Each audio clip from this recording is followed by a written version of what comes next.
ये सी के दो नंबर्स को जोड़ने का प्रोग्राम, ठीक, जहाँ पर ये जगह है इसे बोलते हैं हम hash symbol. In C it is pronunciated as pre processor.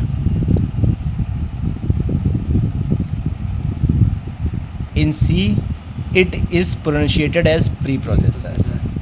This is directives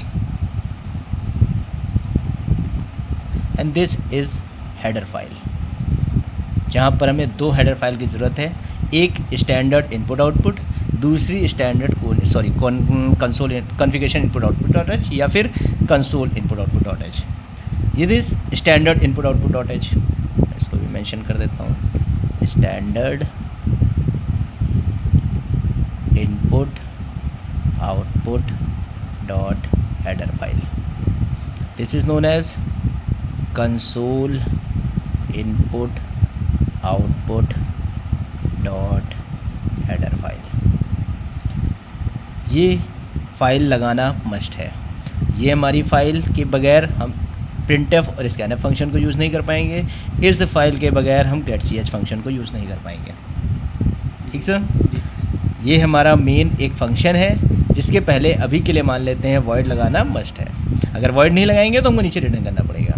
फिर हमको ज़रूरत पड़ेगी किसी भी प्रोग्राम को वेरिएबल कितने नंबर जोड़ने हैं, हमको 2 नंबर। तो हमको 2 नंबर तो जोड़ने के लिए 2 नंबर लेने के लिए जगह बनानी है, साथ में हमको एक जिसमें जोड़ के रखेंगे वो नंबर लेना है। तो यहाँ पर हमने बनाया इंट ये हमारा डेटा टाइप का काम करता है। डेटा टाइप बताता है कि हम किस टाइप के नंबर स्टोर करना चाहते हैं, किस टाइप के नंबर हमको यूज़र से इनपुट कराना है।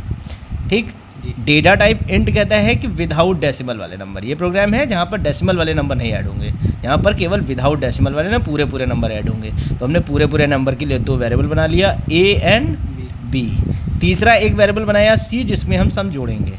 तो पहला एक नंबर लिया हमने प्रिंटफ का काम ये होता है कि प्रिंटफ हमारा प्रोग्राम में मैसेज देने का, यानी कंसोल में जो कंसोल होगी उस कंसोल पर क्या आउटपुट आएगा ये बताने का काम करता है प्रिंटफ। तो प्रिंटफ पहली बार में जब हमारा कंसोल खुलेगा तो प्रिंटफ लिखा होगा, ये अंदर जो इन्वर्टेड कॉमा के बीच में जो वैल्यू लिखी है ये पूरी वैल्यू हमारे मैसेज के साथ फ्लैश हो रही होगी, यानी लिखा होगा एंटर द वैल्यू ऑफ ए। फिर हमको यहाँ पर वैल्यू देनी होगी, तो हम जो वैल्यू चाहें वो दे सकते हैं। रन टाइम पे हम यूज़र में वैल्यू डाल देंगे। सपोज़ करो वैल्यू पर वहाँ पे डाल दिया हमने क्या 5, तो यहाँ पे हमने रन टाइम पे 5 डाल दिया। जैसे एंटर करेंगे तो नीचे वाली लाइन प्रिंटफ लगी हुई है, तो यानी एक मैसेज और आ जाएगा। यहीं पे दूसरा मैसेज आ जाएगा, enter the value of B.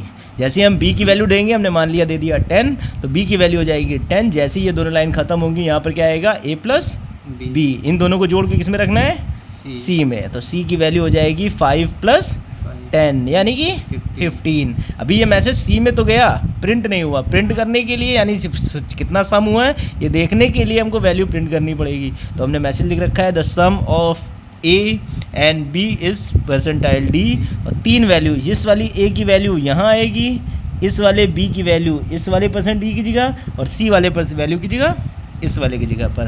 तो हमारा जो आउटपुट होगा वो 5 लिखा गया है पूरा message, the sum of 5 and 10 is 15। ये हमारा getch फंक्शन हमारी स्क्रीन को होल्ड कराने के लिए, ये वैसे इनपुट फंक्शन है लेकिन यहाँ पर लगा देने से हमारी आउटपुट स्क्रीन थोड़ी देर के लिए रुक जाएगी। तब तक रुकी रहेगी जब तक आप कोई की प्रेस नहीं कर देते हैं। और फाइनली हमारा प्रोग्राम क्लोज। ये था हमारा एक सिंपल सा छोटा सा प्रोग्राम।